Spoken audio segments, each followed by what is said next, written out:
Well, hello, everybody. My name's Stephen Wood. I'm the director of the Center for Law and the Environment at the Allard Law School in the University of British Columbia in Vancouver, Canada, on the traditional, ancestral, and unceded territory of the Musqueam Nation.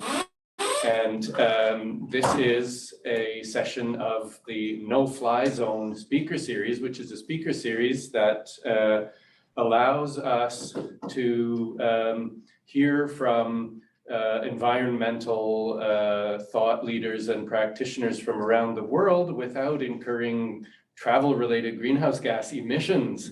And also, of course, during the COVID-19 pandemic, it was simply a necessity because people were not traveling.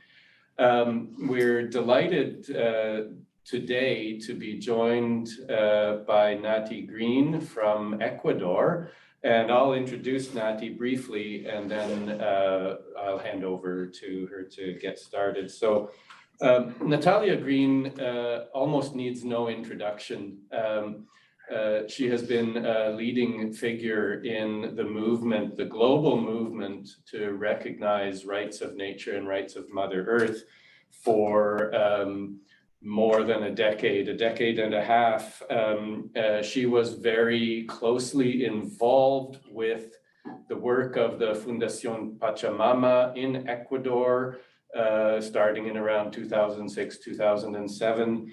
And the Fundación was very closely involved, along with Natalia, in the work towards the 2008 constitution that the country of Ecuador adopted, this very forward-looking, revolutionary, both the constitution and the process by which it was adopted, a very democratic process, which, among other things, resulted in the inclusion of rights of Pachamama, or Mother Earth, in the Constitution itself, and those rights being enforceable by anyone in Ecuador.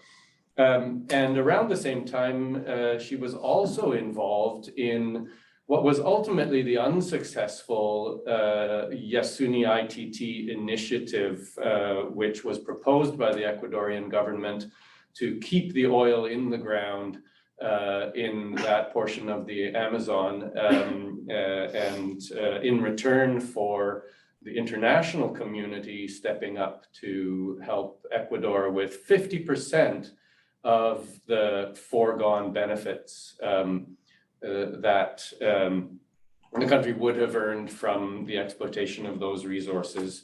In the end, only some $300 million was pledged, and the Ecuadorian government announced abandonment of that project in 2013. But even so, it was a very ambitious and innovative approach to dealing with the sort of crucial interlinked problems of environmental degradation, climate change, and economic development. More recently, Natalia has been the president and is now the vice president of the Ecuadorian Coordinator of Organizations for the Defense of Nature and the Environment, SEDENMA, member of the Executive Committee of the Global Alliance for the Rights of Nature, also coordinator of the Alliance's global team, and secretary of the International Tribunals for the Rights of Nature. She's also worked as a consultant of the Amazon Sacred Watersheds Initiative and a promoter of the collective Frente al Ambiente in Ecuador. Thank you so much for joining us to tell us about the Global Alliance of the Rights of Nature and the movement for recognizing and guaranteeing the rights of Pachamama, or Mother Earth. So welcome, and over to you. Thank you so much, Stefan, for your introduction. It's my pleasure to be here with you all today. I'm really, really happy to be sharing this space with you all and sharing a little bit about this story about the rights of nature that for me, it has become my life during the past 15 years since I was lucky enough to participate in the Constitutional Assembly in Ecuador. And I'll tell you a little bit about that too, but I'm really happy and honored to be here today because it's definitely an idea and that has been growing. And I'm gonna go ahead and share my screen so I can get started right here. Can you confirm that you can see my screen? Yes, we see it. Perfect. Okay, so as you were saying, I'm the global coordinator for the Global Alliance for the Rights of Nature, and I'll also have had the honor to be the secretariat of the International Rights of Nature Tribunal, that I'll be sharing more about it. So this idea of the rights of nature movement whose time has come, I wanted to tell you a little bit about the story behind that. Back in 2010, when we met in Cochabamba, Bolivia, with a group of people from all over the world, we realized that we weren't so crazy only in Ecuador that we had adopted the rights of nature in our constitution in 2008, but we found people from Bolivia, but also from Australia, from South Africa, from Europe, from the US, that were also thinking about this idea. So we came together in 2010 and pretty much launched the idea of this alliance called the Global Alliance for the Rights of Nature. And I remember we were citing Victor Hugo's phrase, "There's nothing more dangerous than an idea whose time has come." And we were mistaken at that point because it wasn't yet an idea whose time has come. You know, it was really a new idea. It was really hard for us still to convince people and to talk about it with people.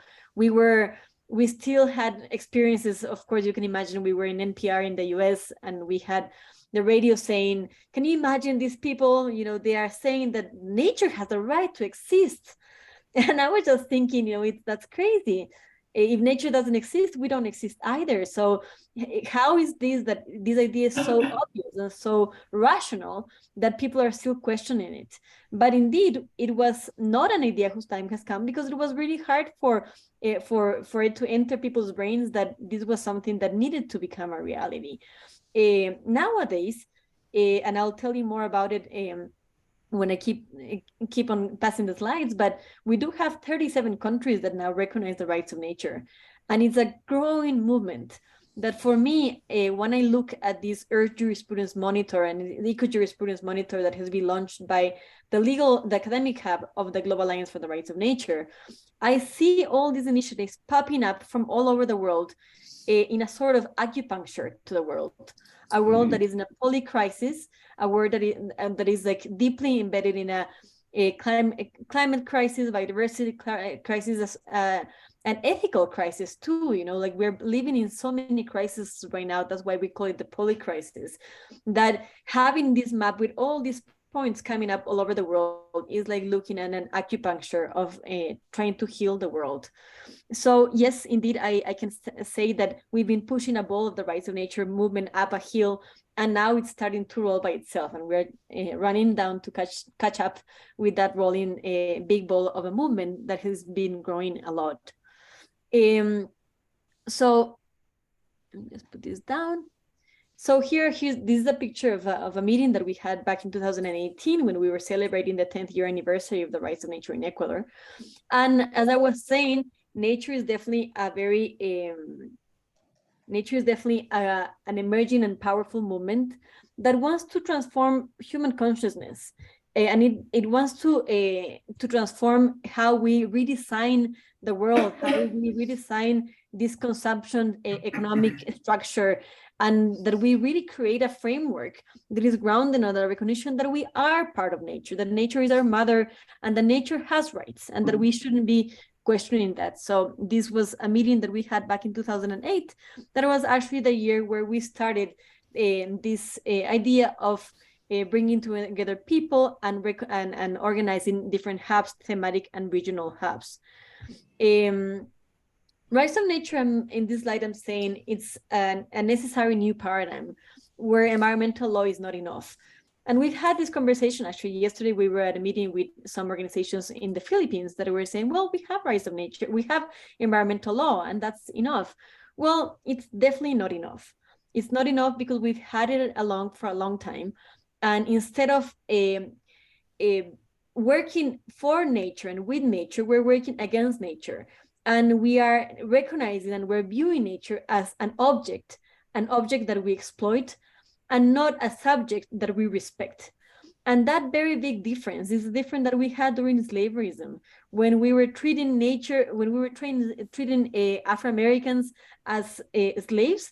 And the only thing that you could do is maybe like treat your slave in a better way. You know, that's what environmental law can do. It can tell you, you know, do not pollute the water with this much mercury. You cannot surpass the limit of this amount of toxics in the river. But you're not saying you should not pollute the water. You know, you're just like allowing destruction and putting some limits to that destruction, but you're allowing destruction.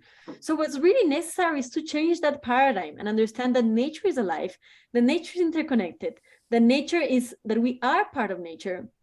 And that if we don't make that change, and that we don't understand that nature needs to be at the table, at the negotiating table, when projects are being decided, if nature is not considered as an actor that not only needs to be compensated if there's a damage, but it needs to be completely regenerated. If this is not taken into account, then we are again going over the limits of nature. And that is why we are proposing rights of nature as a law that complements and goes beyond environmental law. I was asking you exactly about this what I'm showing you right now. You guys in the University of British Columbia must know it much more than we do down here. That is this idea of the mother tree and how trees communicate. The reason why I wanted to bring this up, the idea that scientists are coming up and are discovering and are showing us that trees are interconnected, that there's a network of life being in communication underneath in the forest, where trees are communicating with their siblings, where they're communicating with their own species, where they're taking back and forth sugar and nutrients, and also alerting from different dangers. What's happening really underneath nature, understanding that forests and are completely interconnected, is what indigenous people have been telling us for a long time. That nature is alive, and that nature is completely a very complex, interconnected system. I find that is not a coincidence that all of these studies from like Susan Zimmer from your university, and like all these like different studies about fungi and about like all these different experiences are coming up at the same time, where indigenous people are speaking up, in the sense that I have been speaking with a lot of indigenous communities. I put the example of the Sarayacus, for example, that they were saying, and recently they were saying, well, we decided to come out to the world and tell them that we can listen to nature, that we can listen and talk to the spirits of nature that are leaving our forests when there's like a pollution, because nature is connected and nature is like speaking, and it's speaking to us, and it's speaking because it's being threatened and its life is being threatened. I think that the interaction and interconnectedness of these people coming out and saying, look, you know, we are being serious, nature is like giving us a big alert, when we have all the climate data that is showing that we are really taking our planet to a limit that is like we're not going to be able to go back from this limit if we enter, for example, a hothouse Earth. And at the same time, like the scientists are telling us what's happening with the forest, I think they're giving us all the information to really wake up and do the obvious, that is to recognize that nature is alive and that nature has rights. So this is what we did. I want to share a little bit about my experience. We were able to rewrite our constitution back in 2008. I was working indeed for the Yasuni ITT initiative, and it was a time where we were recognizing in Ecuador that we were a very, very diverse country, an indigenous-based country too, but it was a country that had gone through a lot of political turmoil, changing presidents during the 90s. We changed our currency to dollars. It was a lot of like, a lot had happened in the decade of the 90s. And there we were, 2007, 2008, rewriting our constitution and starting this process with a really beautiful exercise called what's the country you dream of? And the assembly members were writing these like ideas, being really open to the ideas of like, what do we dream for our country? And we had just like recognized and realized how deep was the problem in the Amazon that we faced with Chevron Texaco. That was the biggest oil spill in the Amazon so far.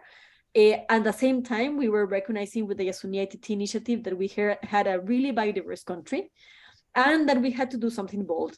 So the rights of nature came in the really precise moment where we were there doing the advocacy for this idea of the rights of nature, but also we had writers like Eduardo Galeano, who was like writing these famous articles that nature is not death, and at the same time, we had amazing people in the constitutional process like Alberto Costa and Norman Rai and so many others that really believed in this process and allowed it to happen and allowed it to go to a debate. The night before April 10th, so April 9th, we had a group of more than 30 shamans who came together and did a traditional ceremony within the assembly, inside the assembly, to call that for the spirit of nature. And the day, the April 10th, 94 of the 116 assembly members voted in favor of recognizing that nature is indeed a subject of rights. So as you can imagine, we were extremely happy. We all thought that the change was going to happen immediately, that we were going to have rights of nature recognized like the next day almost. But no, and that's not true. We are celebrating this year 15 years of this constitution. And although we have 56 cases of rights of nature implementation in Ecuador, most of them successful cases, we have not been able to successfully completely ban oil development in the Amazon or even mining development that is becoming this big new thing, replacing oil when we were running out of oil.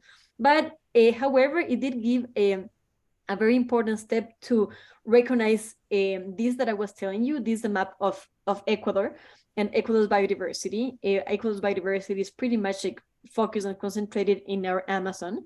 It's such an amazing and unique space because the Amazon has like the conjunction of the Andes that are right here, and the different like levels and the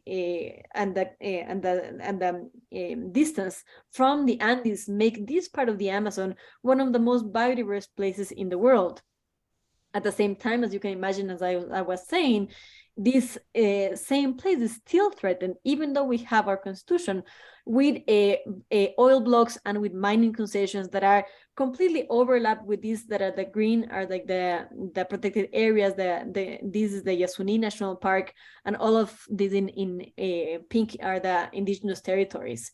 However, as you can imagine, this part, the part that is like protected by the indigenous territories, is pretty much, if I show you the map again, the most biodiverse place in Ecuador.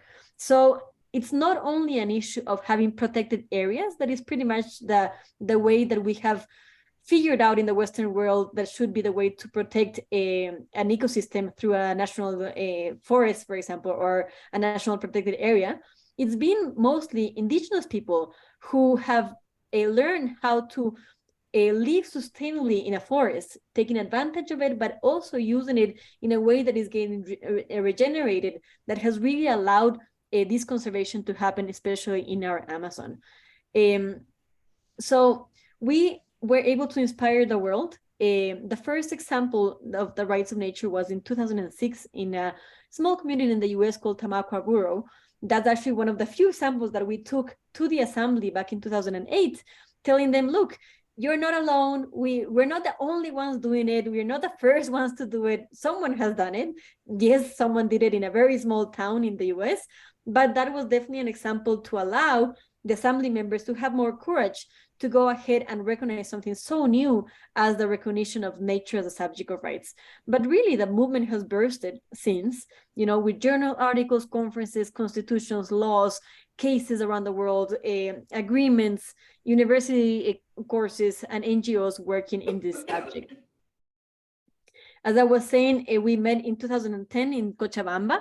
This is important, and I want to mention this because Cochabamba not only allowed us to meet this amazing group of people that launched the GARN, the Global Alliance for the Rights of Nature, back in 2010, but also out of Cochabamba came out the Universal Declaration for the Rights of Mother Earth.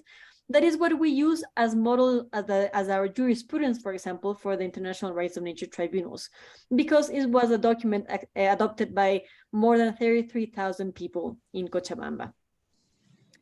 Now, as I was mentioning, we have different hubs. We realized that the only way to bring this idea forward and to expand the idea was to have different hubs.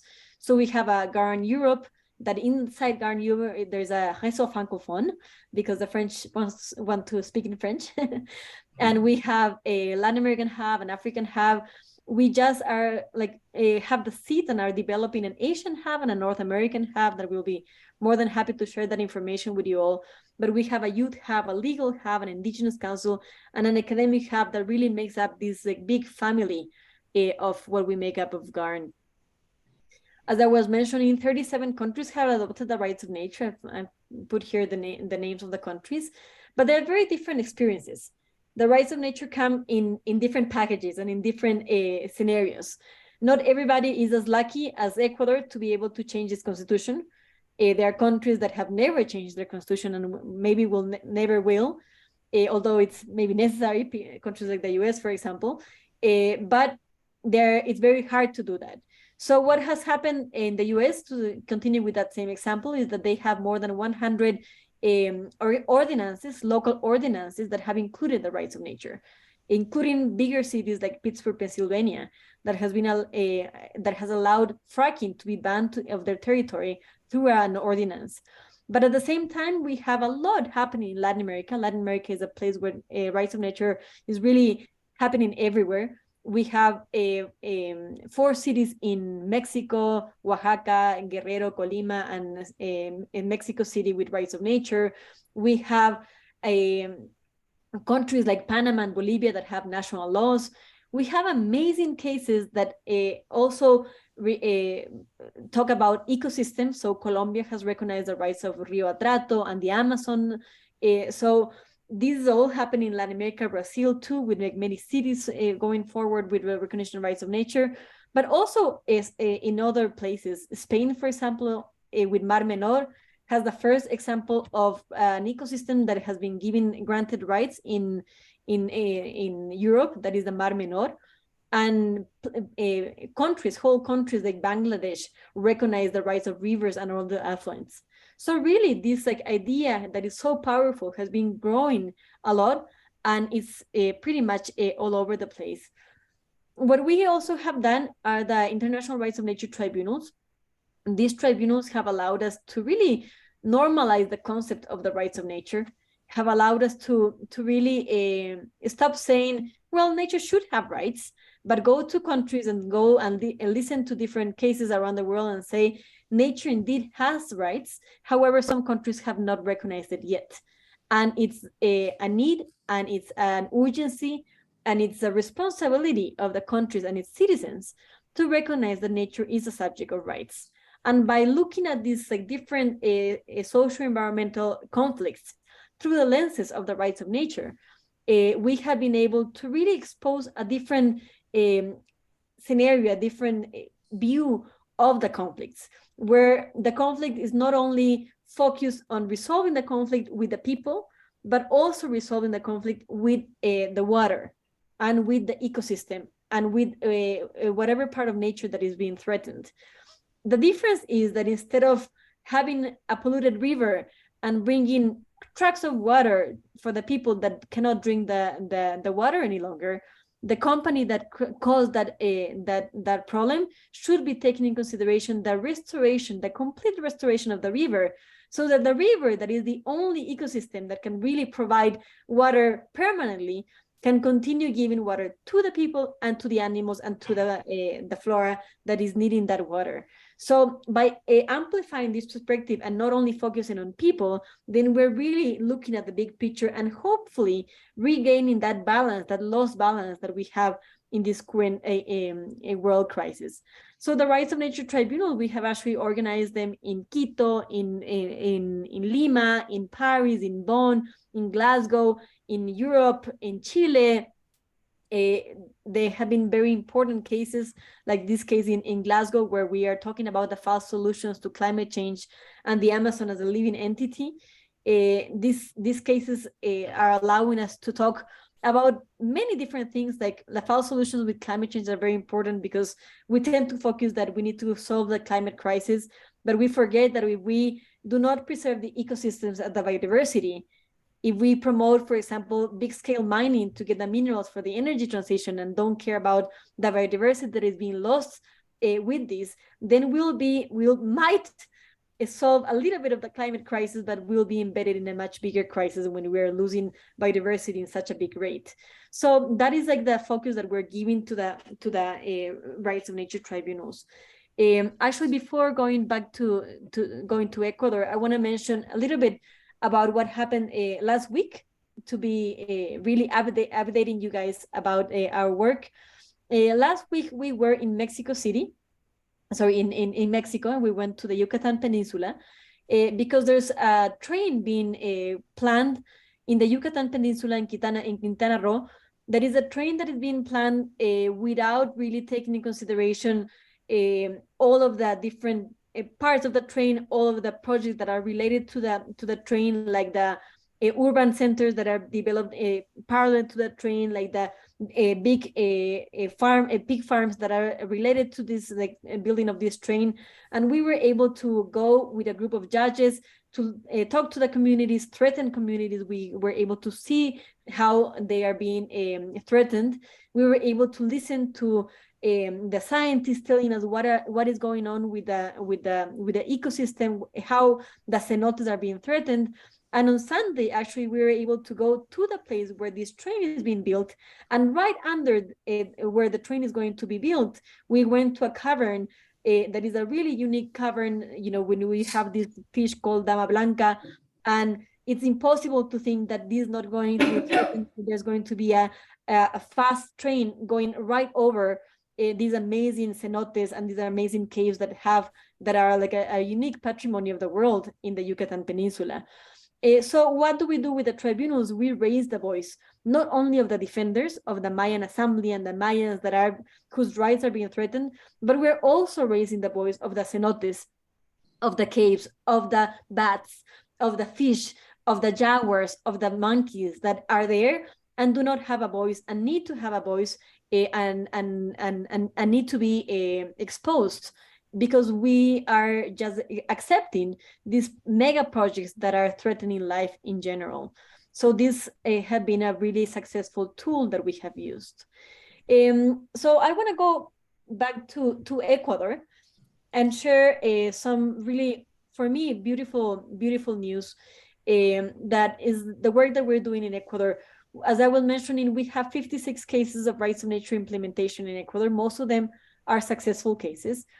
Actually, today, there was supposed to be a judicial inspection in INTAG that was canceled because of the weather, unfortunately, but it's an inspection for judges to go to the territory of INTAG and see for themselves what we're telling them, because we have started a case that has been actually going on for a while of frogs against mining. And it's because scientists were able to find these two frogs, the Ectopologus confusus and the Topolopus longirostris. One of them, this one is called Rana cohete resistencia. We changed the name because of the resistance frog. And these two frogs were found in a waterfall that is directly affected by a mining concession from the Chilean company Codelco.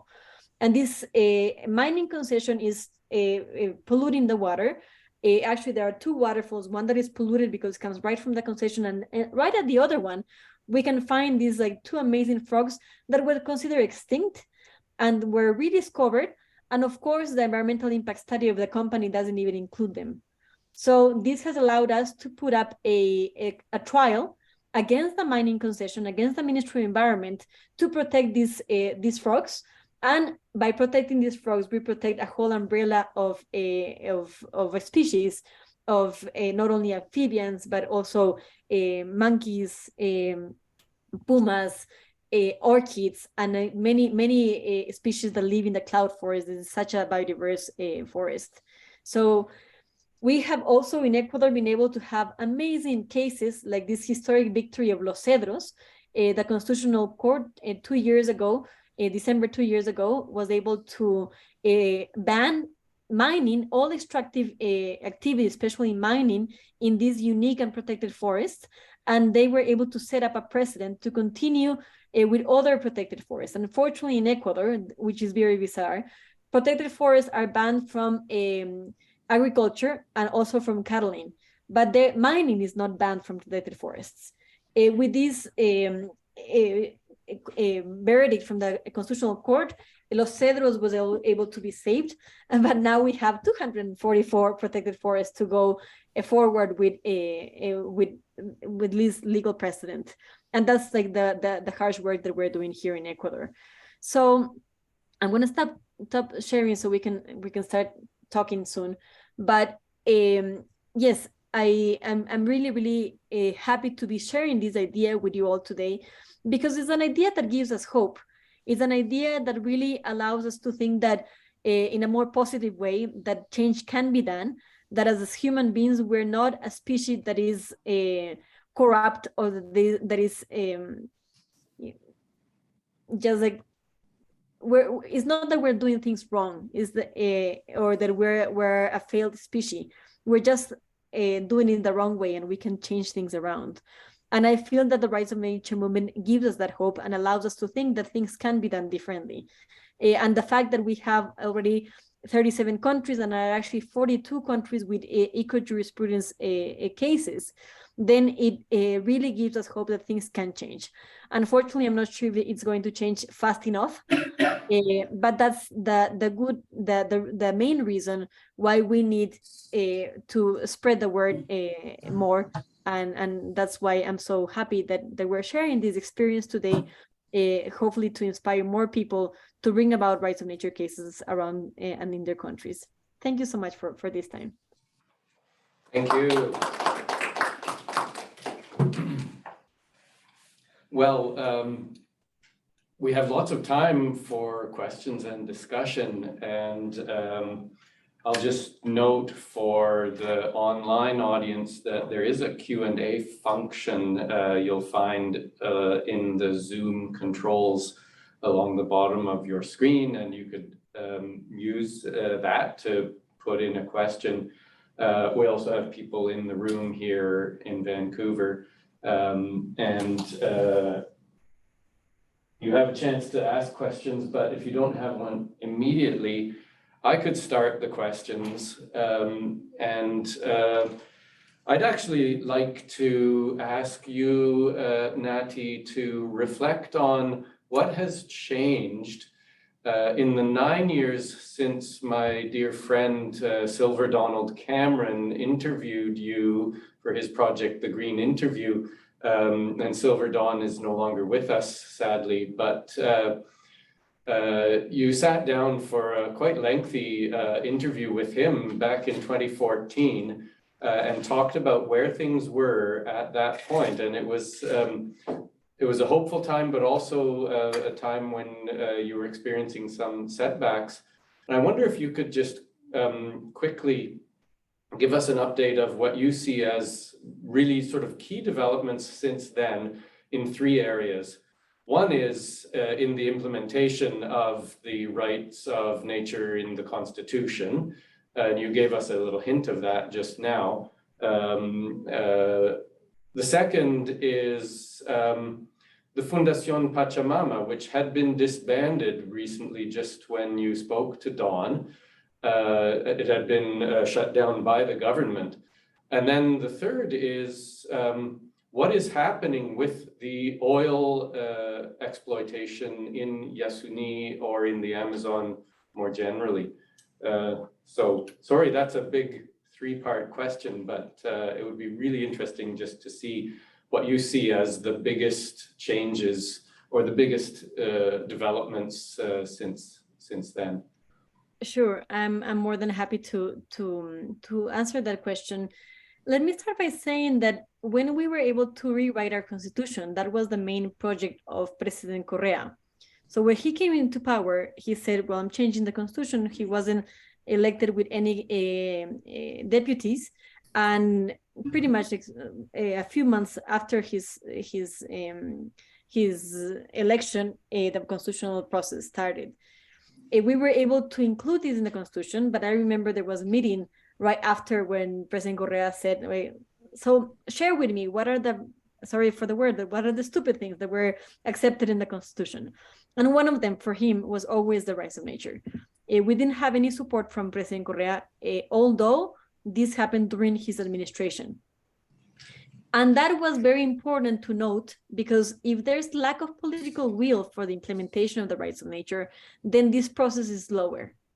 It's lower because like, there are some things that happened during the 10 years that he was in power, but not enough. And this was lower because there was a lot of the many powers were co-opted during his mandate, especially the juridical power. So we were not able to advance in the courts. We actually placed a demand for Agua Corriente, the first copper mine in Ecuador, big scale copper mine. And we lost like immediately with the argument that it was a private interest. Conservation was a private interest, while development was a public interest, and that this was not affecting the protected forests. When rights of nature the right to nature was given to all of nature in Ecuador, not only to protected forests. So I understand and I know that this was very. We were starting the process, and there was very little education, especially on the judges, about how to fail in favor or against a case. But during that time, we were persecuted. During that time, the Yasuni initiative failed. And during that time, things, and I'm going to start answering your question, organizations like Fundación Pachamama were closed. So it was definitely a time where being an ecologist was to be an enemy of the state, because we were fighting for a conservation, we were fighting for nature, we were fighting with indigenous people, and that meant that we were stopping development, as he liked to call us ecologistas infantiles. So of course, like the threats came like with the closure of Fundación Pachamama. What happened with Fundación Pachamama was that after that presidency was over, the next candidate that was actually the vice president of Correa reopened Fundación Pachamama years later, and that was solved. But the fact that one environmental NGO and an organization working with indigenous people got closed really demobilized civil society, because people were threatened. If one was closed, then everybody had like censura. How do you say censura? Censorship, yeah. Censorship, yes, because they didn't want to be closed. So during those 10 years, we had a very slow development. So if you're asking me what has happened since 2014, fortunately, we were able to like have new mandates. Unfortunately, those different presidents that have followed Correa are still, it doesn't matter if they're left or right, they're presidents who believe that Ecuador is a country that has had the privilege of having a lot of natural resources, and that our wealth has to come from those resources, which means that we need to get out like all the oil and all the minerals out, so we can base our development in nature and not in a service economy or something else. That has come with all the governments. However, the two last administrations have left a little bit of independence of the juridical system, which has allowed us that from 2014 to now, we have been able to put up juridical cases to favor nature, like the one that I was telling you about the frogs in Intag, or the Vilcabamba River, that was the first one, or many other cases where indigenous rights, the lack of consultation of indigenous rights complement with the rights of nature, and we have been able to win a lot of cases. So the development, what has happened in Ecuador is that we have been able to develop a lot of amazing jurisprudence for the rights of nature, for the rights of animals, really to understand that nature has limits and that we need to limit extractivism to be able to guarantee the rights of nature. We have not been able to stop this big oil exploitation, but we are running out of oil. Mother Earth knows how to do it sometimes better than us. We are running out of oil in Ecuador. So there is oil development, but not a lot like we had before. Now, like the eyes of the authorities are focused in mining. They want to develop minerals. That's why I was telling you about this energy transition we need to get out of the idea that we need minerals for the energy transition, because maybe the northern countries are getting the energy transition in the cost again of countries in the south exploiting their forests for those minerals that are needed for the energy transition. So we need to understand and see this in a very a complex and interrelated way. And what happened with Yasuni was that indeed the Yasunidos, as you read in my biography that I was working with the Yasuni initiative, I worked with the initiative during the time of the initiative to keep oil on the ground. But when President Correa said we're going to stop the initiative and we're going to exploit the oil, I became part of this movement called Yasunidos. And we were able to gather 800,000 signatures to stop oil development in Yasuni. Of course, there was a fraud. Those signatures were not accepted. And doing a very malicious move, President Correa was able to start exploitation in the park. Fortunately, not inside the most fragile area where the non-contact indigenous people live. It's still in the border of the park, but the exploitation started.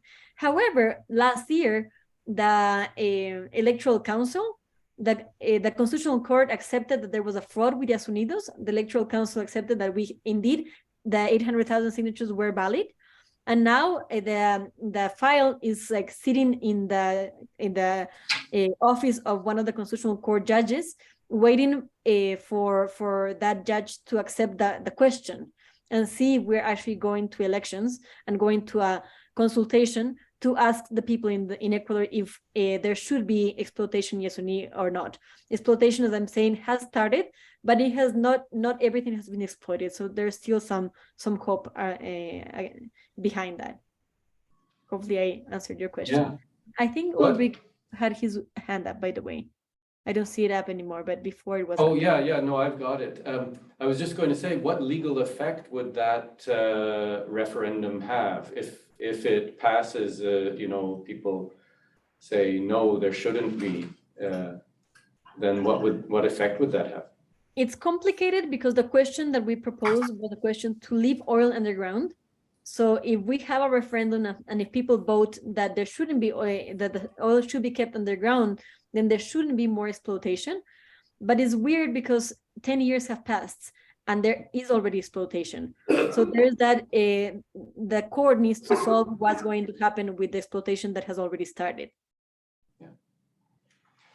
So yeah, as you noted, one of the people on webinar has raised a point. It's Rika Tabor from Germany wanting to tell us that the Network for the Rights of Nature, Netzwerkrechte der Natur, which is, I guess that's a Twitter handle, @Rechte der Natur in Germany, is now on social media.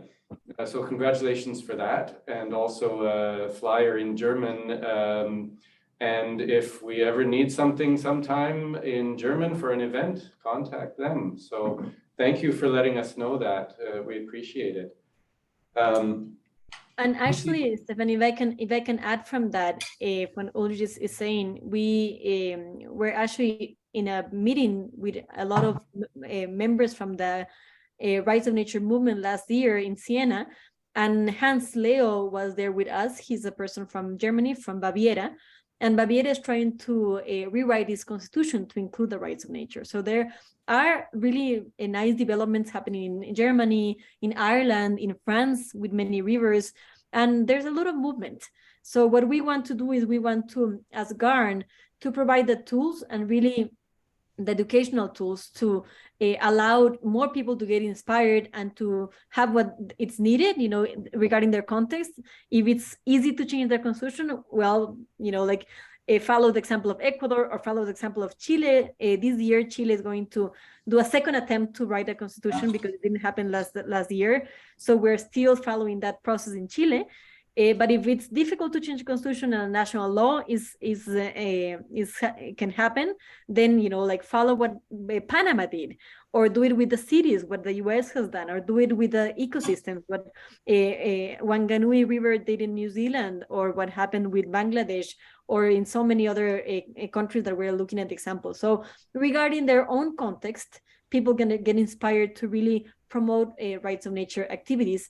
And not only in countries, but also in areas. We are working on a project right now in Australia, in the Antarctica, to recognize the rights of the Antarctica. So, you know, like these spaces that don't necessarily have like one representative, we want to go away from the idea that we all own the Antarctica, but the Antarctica itself has its own rights that we need to respect. Yeah. Well, that's really fascinating. Let's see, anyone have any questions in the room? I have another, but okay, we've got one. So Keegan, go ahead. I'm just curious about how the tribunals work, like the rights of nature tribunals, whenever they're happening. Do like local governments and like the companies that you're going against, do they engage with that, or how does that work? I'm kind of confused. Well, we always invite the perpetrators. So in the case of Mexico, the one that just happened last weekend, we invited the government, and we invited the different agencies, the environmental agency, the agency Fonatur, Semarnat, and like the different agencies that are promoting the building of the train. So we always invite them to the tribunal. They rarely come. This time, two of them answered. None of them came. Two of them answered excusing themselves from coming, but they don't come to these tribunals. We're always open to that reality. If they want to come and expose like why they're doing this, that's the space. But it really becomes a really interesting space where the communities that are against the project or against a process come together. The Mexicans were telling us that this was the first time where we were able to gather communities from Yucatan, Quintana Roo, Palenque, Campeche, Chiapas, and they were all together with NGOs, SOS Cenotes, Sélvame del Tren, and some others that were all together, the scientists from like Mexico City, they were all together exposing the reasons why this shouldn't happen. And this is really interesting about like the potential of the tribunal, because you understand the process from different perspectives, from the community perspective, from the scientific perspective, from the activist perspective. And you see, you know, like there's no one truth that the government is like selling about a project. And there are many, many voices that should be heard. And these many voices are never heard when there's a consultation process, because this consultation process, we learned that it was like you were consulted, but at the same time you were asked, what do you need from your territory? Like, do you need a road? Do you need a school? You know, like what do you need? When, you know, like building a school or building a hospital are like the responsibilities of the government. They shouldn't be an exchange a currency to be able to impose a project that is going to affect their lives permanently. So answering your question, we always invite the perpetrators. They rarely come. In Chile, I remember the mining company did come. They were in the public. They came to us after we were done and shared that was really interesting, but they didn't come like in person. Mm-hmm. We've had some exchanges in Europe with institutions from the European Union that did answer after the tribunal was done. And of course, like what we mean is to start a process of reparation and restoration if the process has started already, or to stop it or to improve it if it hasn't started yet. That's fascinating. And I guess it must also be a really powerful sort of networking or organizing avenue for the affected communities. Like you say, in Mexico, maybe some of these groups were actually speaking to each other and comparing for the first time. So that must have really beneficial impact as well. Well, that's really important, because when we were in one of the communities called El Señor, we were supposed to gather with 300 community members, and they didn't come because the National Guard, the police, had gone to their homes in the morning telling them, if you go, you'll have consequences. So they were threatened, they didn't come. And if they do that with every community, then, you know, this resistance, this like opposition is not visible, and they are, you know, they can do whatever they want. But people are really worried. Their territories are being threatened.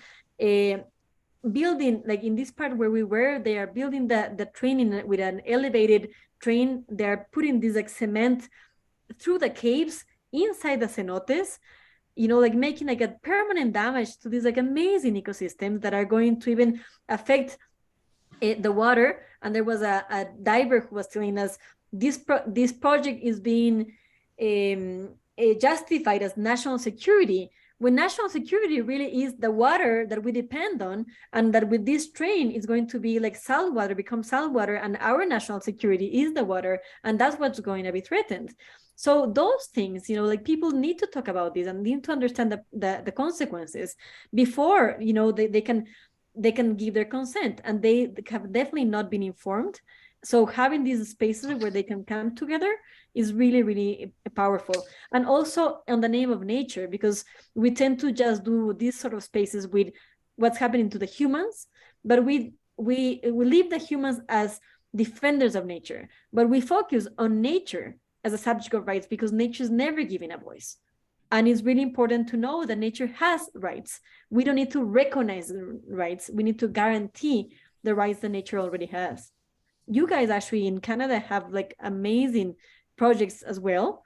But at the same time, there are really beautiful processes that are happening in Canada with the Great Lakes, and like Indigenous people are also getting together around the idea of rights of nature.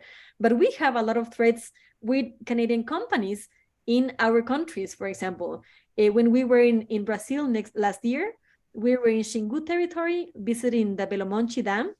And right next to the Belo Monte Dam, there's going to be a very big mining company called Belosan that comes from a Canadian capital.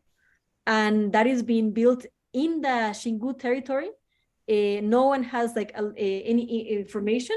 And one of the asks for the tribunal visit was that we actually organize a tribunal in Canada, because a lot of you guys have a lot of advances on the rights of nature, but what your companies are doing in the rest of the world is like threatening the rights of nature. Mm-hmm. So we want to go to the territories and alert the people who are maybe have their money in the banks that are financing these experiences that are really threatening our territories. Yeah, absolutely. I think we have time for one last question, if there is one. Is there one in the room or online? Okay, so Emily, you have the last question. With what you know now and the changes that have occurred since the last time you were asked the question, what would your dream country look like? How would your approach or answer perhaps change, and would it change? I feel that the best thing that has changed is the possibility. When I remember an Argentinian lawyer telling me, you are lucky because you can go to court and fight for the rights of nature. And instead of telling a mining company, please, like, do not pollute our rivers, like we have to do in Argentina, he was telling me, we can only work with the companies telling them, like, comply with environmental impact study. You guys have the possibility of telling them, do not do this activity in an ecosystem that is going to threat species and take them into extinction. And that's a possibility in Ecuador. So that possibility is, I think, what makes the change.